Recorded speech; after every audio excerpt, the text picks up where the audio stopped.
যেতে পারো, যতটা সময় জান্নাতের বাগানের ভিতরে বসবা, প্রত্যেকটা মুহূর্ত তোমার আমল নামার ভিতরে আমার আল্লাহ রাব্বুল আলামিন নেক লিখে দিবেন। পূর্ব গ্রামের মানুষ, এত গভীর রজনীতে যারা বসে আছেন, দুনিয়ার মায়া মোহব্বত যারা ছেড়ে দিয়েছেন, আপন বিছানা যারা ভুলে গিয়েছেন, এই জান্নাতের বাগানের ভিতরে যারা হাজিরা দিলেন, আজকের এই জান্নাতের বাগানের ভিতরে বসে আমরা আল্লাহর কাছে ফরিয়াদ করে বলবো, মালিক, যে জান্নাতের বাগানের ভিতরে বসলাম, এই জান্নাতের বাগান পৃথিবীর শ্রেষ্ঠতম জায়গা। এই জান্নাতের বাগানের ভিতরে বসে বসে আমরা যদি দুইটা চোখের পানি ছেড়ে দিয়ে আমার আল্লাহর দরবারে কান্না করতে পারি, আমার আল্লাহ বলে, বান্দারে, যতটা চোখের ফুটা জমিনের ভিতরে ফেলবা, প্রত্যেকটা ফুটার বিনিময়ে আমার আল্লাহ তোমার আমার জীবনের গুনাহ মাফ করে জান্নাতের মেহমান বানাবে। জুড়ে জুড়ে কি বলা যাবে না মারহাবা? আর জবান খুলে পড়ি মারহাবা। আল্লাহর কোরআনের ভিতরে কত সুন্দর করে আল্লাহ বলেন, ফালিয়াদহাকু কালিলান ওয়ালিয়াবকু কাসীরা।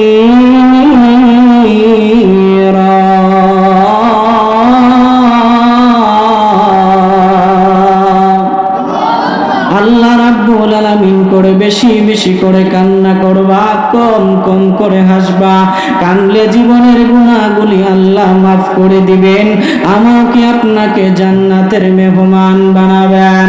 ঐতিহ্যবাহী কিশোরগঞ্জ জেলার অন্তর্গত আজিমুসান জান্নাতের বাগানে এত সুন্দর জান্নাতি প্রোগ্রাম।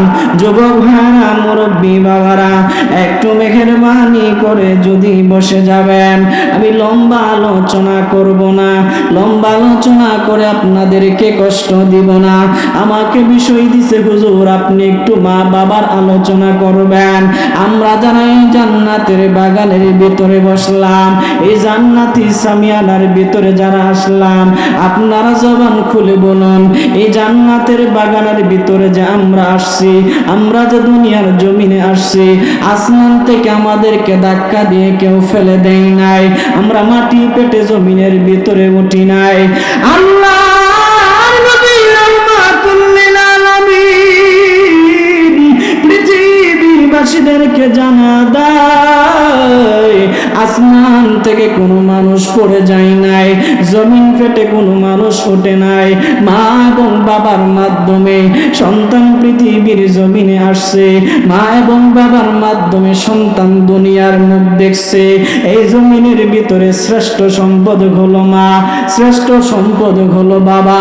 আমি আর আপনি যদি মা বাবার খেদমত করতে পারি, আল্লাহর নবী রাহমাতুল লিল আলামিন বলেন, দুনিয়ার জমিন থেকে আমরা জান্নাত খরিদ করে আমরা পৃথিবীর জমিন থেকে বিদায় নিতে পারবো। জোরে জোরে কি বলা যাবে না সুবহানাল্লাহ? আর মায়ার সুরে পড়ি সুবহানাল্লাহ।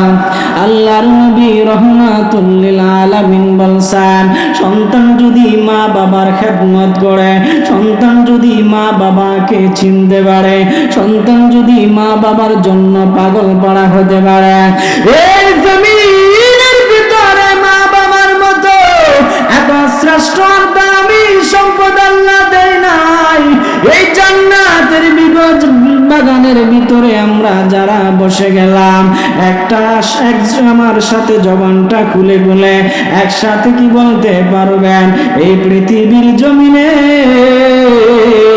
মা বাবার চাইতে দামি কোন সম্পদ আছে? আর জবান খুলে বলুন, আছে? মা বাবার চাইতে দামি কোনো সম্পদ নাই। আল্লাহর নবী রাহমাতুল লিল আলামিন মা বাবার কেমন সম্মান দিয়েছেন, মা বাবাকে কতটুকু মূল্যায়ন করেছেন রাহমাতুল লিল আলামিন। আল্লাহর নবী রাহমাতুল লিল আলামিন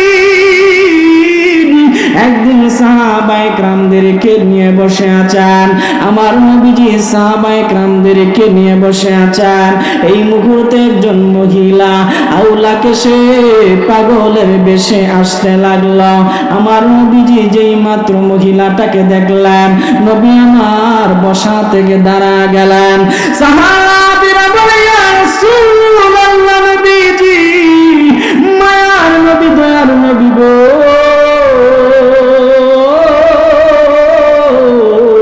রহমাতুল লিল আলামিন, আপনি বসা থেকে দাঁড়া গেলেন, বুঝলাম না। ইয়া রাসূলুল্লাহ, ইয়া হাবিবাল্লাহ, নবী গো, আউলাকে সে পাগলের বেশে একটা মহিলা আসতেছে, যার কাপড়গুলো তেমন পরিষ্কার না। ইয়া রাসূলুল্লাহ, আপনি মহিলাটাকে দেখে দাঁড়া গেলেন। আমার আপনার নবী রহমাতুল লিল আলামিন বলে, সাহাবীরা, আমি কিসের জন্য দাঁড়াইছি জানুনি? এই মহিলাটার পরিচয় তোমরা জানুনি? এই মহিলাটার নাম হলো হালিমাতুস সাদিয়া। এই মহিলাটা আমাকে 2 বছর দুধ পান করাইছেন। আমি ওনার স্তন থেকে 2 বছর দুধ পান করছি, এই জন্য তার সম্মানে দাঁড়া গেলাম। একটা জবান বন্ধ রাখবেন না, জোরে জোরে কি বলা যাবে? আল্লাহু আকবার। আর মায়ার শুনে কি বলা যাবে? ইয়া রাসূলুল্লাহ, আল্লাহর নবী রাহমাতুল লিল আলামিন, মায়ার নবী যেই মাত্র দাঁড়াইছে, সাহাবীরা নবীর সঙ্গে দাঁড়া গেল। আমার নবী যখন দাঁড়া গেলেন, মহিলাটা যেই মাত্র নবীর কাছে আসছেন, আমার নবীজির শরীর মুবারকে পাগড়ি মুবারক ছিল, পাগড়ি মুবারকটা জমিনের ভিতরে বিছা দিলেন। নবী আমার পাগড়ি মুবারকটা বিছা দিয়া ওই যে হালিমাতুস সাদিয়া রাদিয়াল্লাহু তাআলা আনহাকে বলতে লাগলেন, আম্মা জান, আপনি আমার পাগড়ি মুবারকের ভিতরে বসে যান। আল্লাহর নবী পাগড়ি মুবারকের কত দাম, নবী আমার শরীরের কত দাম, নবী আমার জুব্বা মুবারকের কত দাম, নবী আমার নবীর জুতা মুবারকের কত দাম। আমার নবীকে যখন আমার আল্লাহ দাওয়াত দিয়া আর সে আল্লাহর ভিতরে নিয়ে গেলেন, আমার নবীজি জুতা মুবারক খুলতে চাইলেন। আল্লাহ ডাক দিয়া বলে, বন্ধুরে, রহমাতুল লিল আলামিন, আমি আপনাকে জমিন থেকে দাওয়াত দিয়ে নিয়ে আসলাম। আর শাহিম পাগল পারা হয়ে আছে আপনার জুতা মুবারকের ধুলি মুবারক দেওয়ার জন্য। আপনার জুতা মুবারকের অনেক দাম, মেহেরবানি করে আপনার জুতা মুবারক খুলবেন না। আর রহমাতুল লিল আলামিন, মায়ার নবী, দয়ার নবীজির শরীর মুবারক থেকে পাগড়ি মুবারকটা জমিনের ভিতরে বিছা দিলাম। নবী আমার পাগড়ি মুবারকটা বিছা দেওয়ার পরে ওই হালিমাতুস সাদিয়া আমার নবীর পাগড়ি মুবারকে বসে গেলেন। জোরে জোরে কি বলা যাবে? আল্লাহু আকবার। চিৎকার মেরে পড়ুন, ইয়া রাসূলুল্লাহ, কেন এত দামি জানে না সকলে, কেন এত দামি জানে না সকলে, কেন এত দামি জানে না সকলে, মা কেন এত দামি জানতো যদি পড়তো দেখে কোরআন হাদিস খুলে, জানতো যদি পড়তো দেখে কোরআন হাদিস খুলে। একটি ওয়াজের সওয়াব মিলে, একটি ওয়াজের সওয়াব মিলে, মাকে একবার দেখিলে, দেখিলে, মা কেন এত দামি জানে না সকলে, মা কেন। 2 বছরে পান করালো মায়ের বুকের দুধ, কোলে বুকে নিয়ে আমায় দিল কত শোক। 2 বছর পান করালো মায়ের বুকের দুধ, কোলে বুকে নিয়ে আমায় দিল কত শোক। 2 বছর পান করালো মায়ের বুকের দুধ, কোলে বুকে সেই মাকে কষ্ট দিলে, সেই মাকে কষ্ট দিলে খোদার সটলে ওঠলে। মা কেন এত দামি জানে না সকলে, কন্যা মা কেন জানতো যদি পড়তো দেখে কোরআন হাদিস কুলে। একটি ওয়াজের সওয়াব মিলে, একটি ওয়াজের সওয়াব মিলে। মাকে একবার দেখিলে, দেখিলে, দেখিলে। মা কেন এত দামি জানে না সকলে, মা কেন। আল্লাহর ওলি বায়েজিদের বিরল ঘটনা, মায়ের সেবায় ছিল তাহার নমুনা। আল্লাহর ওলি বায়েজিদের বিরল ঘটনা, মায়ের সেবায় ছিল তাহার নমুনা। ছেলের জন্য করে দোয়া, ছেলের জন্য করে দোয়া, মায়ের দোয়া তুলে তুলে। মা কেন এত দামি হলে, মা কেন এত দামি জানে না সকলে। জানতো যদি পড়তো দেখে কোরআন হাদিস কুলে। একটি ওয়াজের সওয়াব মিলে, একটি ওয়াজের সওয়াব মিলে। মাকে একবার দেখিলে, দেখিলে। মা কেন এত দামি জানে না সকলে। আল্লাহুম্মা সাল্লি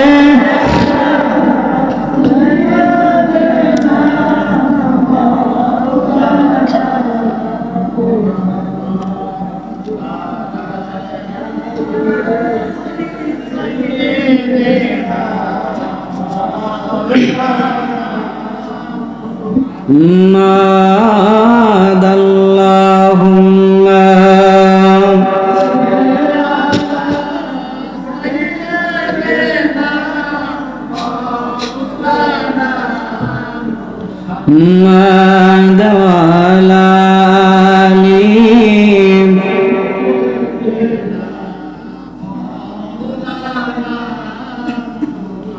বন্ধুরে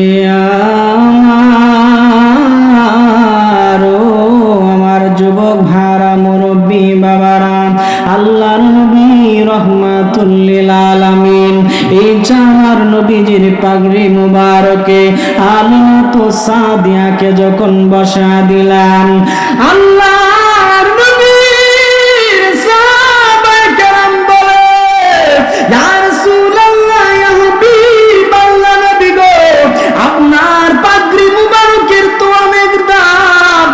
ইয়া রাসূলুল্লাহ, ইয়া হাবিবাল্লাহ, নবীজি আপনার পাগড়ি মুবারকের ভিতরে আলিমাতু সাদিয়াকে বসার মতো অনুমতি দিলেন।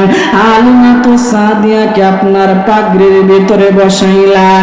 ইয়া রাসূলুল্লাহ, ইয়া হাবিবাল্লাহ, নবীজি আমরা জানতে চাই মা বাবার খেদমত কিভাবে করব, আমরা জানতে চাই মা বাবাকে কেমন সম্মান করব। আমার আপনার নবী, মার নবী, দয়ার নবী রহমাতুল লিল আলামিন সাহাবীদেরকে বললেন, ও সাহাবীরা, তোমাদের মা হচ্ছে তোমাদের জন্য জান্নাত, তোমাদের বাবা হচ্ছে তোমাদের জন্য জান্নাত। মা বাবা যার ঘরের ভিতরে আছে, তার ঘরের ভিতরে মক্কার মদিনা আছে। আল্লাহর নবীর সাহাবায়ে কেরাম বলে, ইয়া রাসূলুল্লাহ, ইয়া হাবিবাল্লাহ, নবীজি মা বাবাকে কিভাবে সম্মান করব? আমার আপনার নবী মার আমার নবী দয়ার নবী রহমাতুল লিল আলামিন বলেন, মা বাবাকে তুমি কেমনে সম্মান করবা জানোনি? তোমার মা বাবা হলো তোমার জন্য দ্বিতীয় রব। প্রথম রব হচ্ছে তোমার আল্লাহ, যিনি তোমাকে সৃষ্টি করেছেন, বানিয়েছেন। দ্বিতীয় রব হচ্ছে তোমার মা বাবা। তোমার মা বাবার কদমের ভিতরে সব সময় পড়ে থাকবা। ঘর থেকে বের হওয়ার সময় মা বাবার কদমে সালাম করবা, আবার ঘরে প্রবেশ করার সময় মা বাবার কদমে সালাম করবা। আল্লাহর নবী সাহাবীদেরকে বললেন, সাহাবীরা তোমরা শুনে রাখো, যেই ব্যক্তি মা বাবাকে সম্মান করে, যেই ব্যক্তির অন্তরের ভিতরে মা বাবার জন্য ভালোবাসা আছে, যেই ব্যক্তির ভিতরে মা বাবার জন্য সম্মান আছে, আমার আল্লাহ তার জমিনের ভিতরে শ্রেষ্ঠ মানুষ বানা দেয়। জুড়ে জুড়ে কি বলা যাবে না মারহাবা? আর জবানটা খুলে বলুন মারহাবা। আমার নবী বলেন, যেই ব্যক্তি মা বাবাকে সম্মান করে তার সম্মানটা আসমানের ভিতরে হয়। আল্লাহ রাব্বুল আলামিন পৃথিবীর মানুষদেরকে বলে দিলাম, জমিনের মানুষ, তুই যদি তোর মা বাবাকে সম্মান করবি, তুই যদি তোর মা বাবাকে সম্মান করবে, আমি আল্লাহ তোর নামটা সম্মানের আসনে বসায়া দিব। আমার আপনার নবী রহমাতুল লিল আলামিন মা বাবা নিয়ে সুন্দর একটা ঘটনা ঘটে গেল। নবী আমার একদিন মসজিদে নববী থেকে সাহাবায়ে কেরামদেরকে নিয়ে বের হইলাম। সাহাবীরা নবীর পিছনে পিছনে হাঁটতে লাগলাম, রহমাতুল লিল আলামিন সামনের দিকে চলতে লাগলাম। আল্লাহর নবী রহমাতুল লিল আলামিন সামনের দিকে চলে, নবী আমার পিছনে রহমাতুল লিল আলামিন সামনের দিকে চলে, সাহাবীরা পিছনে পিছনে চলে। আমার নবী ফকর রৌদ্রের সময় দুপুর বেলা মরুভূমির ভিতরে বের হয়ে গেলেন। সাহাবীরা বলে, ইয়া রাসূলুল্লাহ, নবী গো, এত বিশাল বড় রৌদ্রের সময় এই মরুভূমির উত্তপ্ত বালির ভিতরে আপনি বের হয়ে গেলেন। আমার নবী সাহাবীদেরকে বললেন, আজকে তোমাদের কেমন একটা নিদর্শন দেখাবো, আজকে তোমাদের সামনে এমন একটা ঘটনা দেখাবো, যেই ঘটনাগুলো তোমরা তোমাদের জীবনে দেখো নাই। সাহাবীরা বলে, ইয়া রাসূলুল্লাহ, ইয়া হাবিবাল্লাহ, নবী গো, কি এমন ঘটনা আপনি আমাদেরকে দেখাইবেন? এ পূর্ব গ্রামের মানুষ, আমার আপনার নবী রাহমাতুল লিল আলামিন এই বিশাল বড় মরুভূমির ভিতরে রৌদ্রের মাঝে দাঁড়া গেলেন। সাহাবীরা বলে, ইয়া রাসূলুল্লাহ, রৌদ্রের ভিতরে কেন দাঁড়াইলেন? আমার আপনার নবী বলে, সাহাবীরা, আমি যেই জায়গার ভিতরে দাঁড়াইছি এখানে একটা যুবকের কবর আছে। এই যুবকটা আজকে থেকে 6 মাস আগে ইন্তেকাল করছে। ইয়া রাসূলুল্লাহ, ইয়া হাবিবাল্লাহ, নবী গো, এই যুবকের কবরের সামনে দাঁড়াইলে কি ফায়দা হবে? রহমাতুল লিল আলামিন বলে, আমারে আল্লাহ রহমত বানায়া পাঠাইছে। আমি যেই জায়গার ভিতরে দাঁড়াই ওই জায়গার ভিতরে আমার আল্লাহ রহমত নাজিল করে। জোরে জোরে কি বলা যাবে না সুবহানাল্লাহ? আল্লাহ রাব্বুল আলামিন কোরআনের ভিতরে বলেন, আল্লাহ রাব্বুল আলামিন বলেন, ওয়া মা আরসালনাকা ইল্লা রাহমাতাল লিল আলামিন।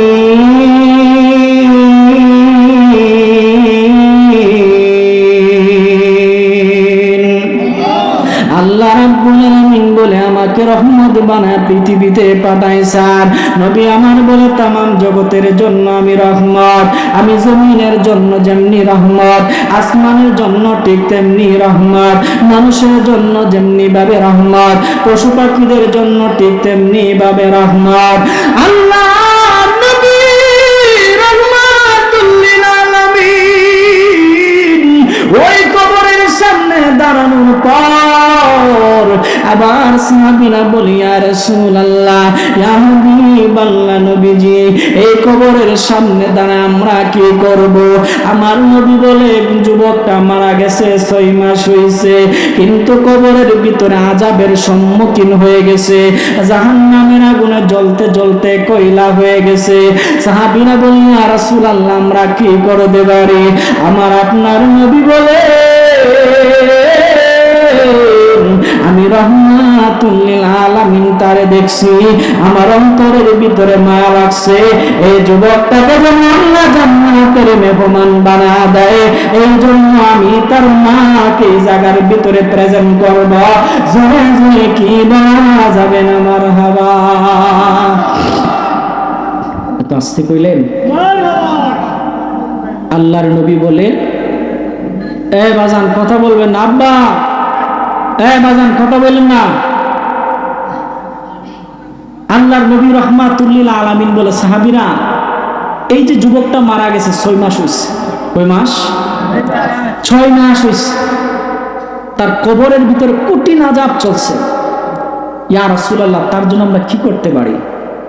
আল্লাহর নবী বলে এই যুবকটা তার কবরের ভিতরে আযাব হওয়ার পিছনে মূল কারণ হচ্ছে এই যুবকটা তার মায়ের সাথে বেয়াদবি করেছে। যদি তোমরা তার মাকে এই জায়গার ভিতরে প্রেজেন্ট করাইতে পারো আর তার মা যদি ক্ষমা করে দেয়, আমার আল্লাহ তার জান্নাতের মেহমান বানায় দিবেন। সবাই মনে হয় বলেন নাই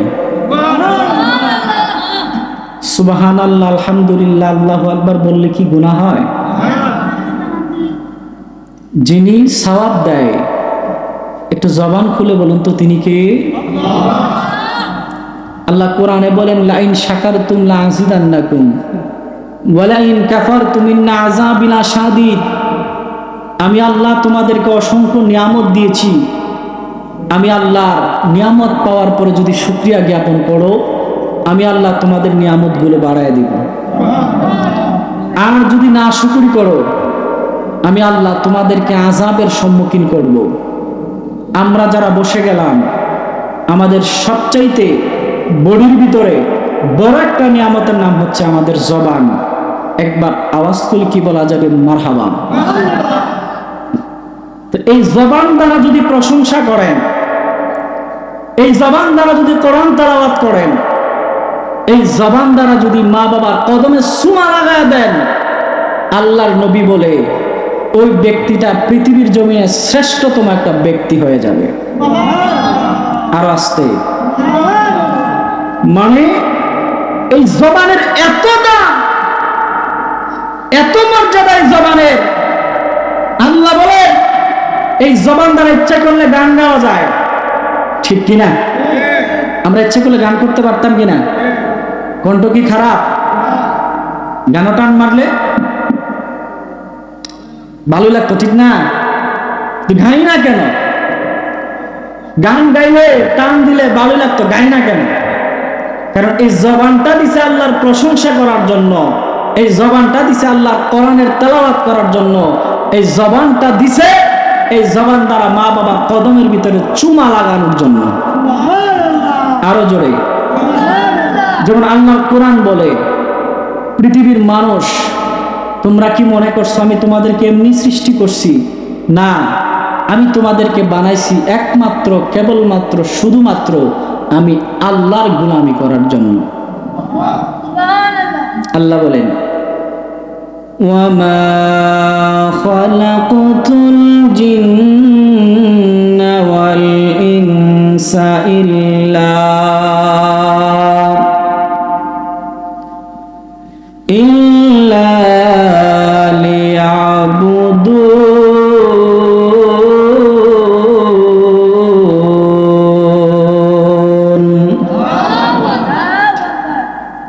কোরআন তেলাওয়াত শুনলে কি খারাপ লাগে?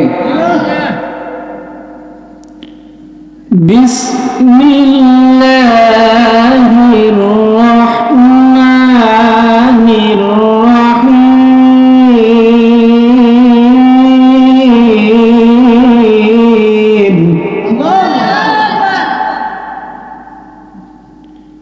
ওয়া মা খালাকতুল জিন্না ওয়াল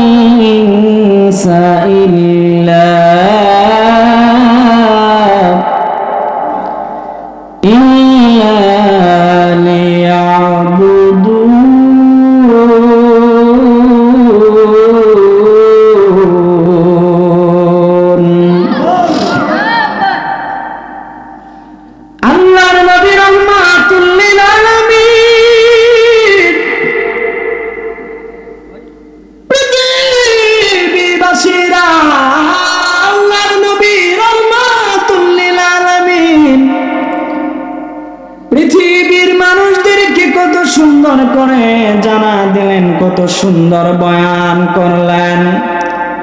আমার আল্লাহ কোরআনের ভিতরে কত সুন্দর নিয়ামতের কথাগুলো জমিনের মানুষদেরকে শোনাইলেন। আল্লাহ বলেন, আমার কোরআন যারা তেলাওয়াত করে, কোরআন তেলাওয়াত করার কারণে জীবনে যত গুনাহ করছে সগীরা গুনাহগুলি মুহূর্তের ভিতরে ঝরে পড়ে।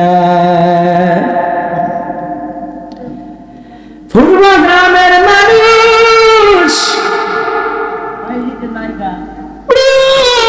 মুসলমান, আল্লাহর নবী রাহমাতুল লিল আলামিন বলেন, জমিনের বান্দা বান্দিরা, এমন একটা নিয়ামতের কথা আমি তোদেরকে শোনাইলাম। আমার নবী যখন এই বিশাল রৌদ্রের ভিতরে দাঁড়াইছে, সাহাবীরা বলে, ইয়া রাসূলুল্লাহ, নবীজি, মা নবী, দয়ার নবী গো, রহমাতুল লিল আলামিন তার মাকে আমরা কোথায় খুঁজে পাব? সাহাবীরা বিশাল রৌদ্রের ভিতরে দাঁড়া আছেন, আমার আপনার নবী রহমাতুল লিল আলামিন বলে, সাহাবীরা তোমরা অপেক্ষা করো, অল্প কিছুক্ষণের ভিতরে যুবকের মা চলে আসবে। সাহাবীরা কবরের পাশে দাঁড়া আছেন। পূর্ব গ্রামের মানুষ আল্লাহ নবী সাহাবীদেরকে নিয়া এই কবরের পাশে ঘন্টার পর ঘন্টা দাঁড়ায় আছেন। হঠাৎ করে তাকায় দেখে একজন বৃদ্ধ মহিলা লাঠির মাঝে বর করে করে সুন্দর করে কবরের দিকে রওনা হয়ে গেলেন। আল্লাহর নবী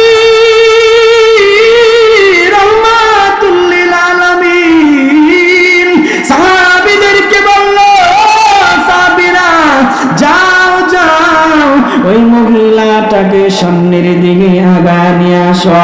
সাহাবীরা দৌড়ায় মহিলাটার কাছে গেলেন।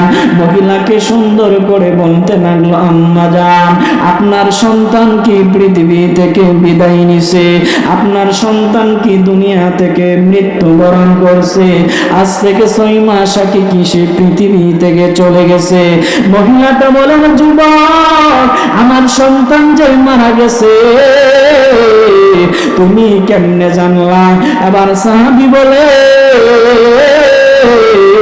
রহমাতুল লিল আলামিন আমাদেরকে খবর শোনাইছে। জোরে জোরে কি বলা যাবে না? আল্লাহু আকবার।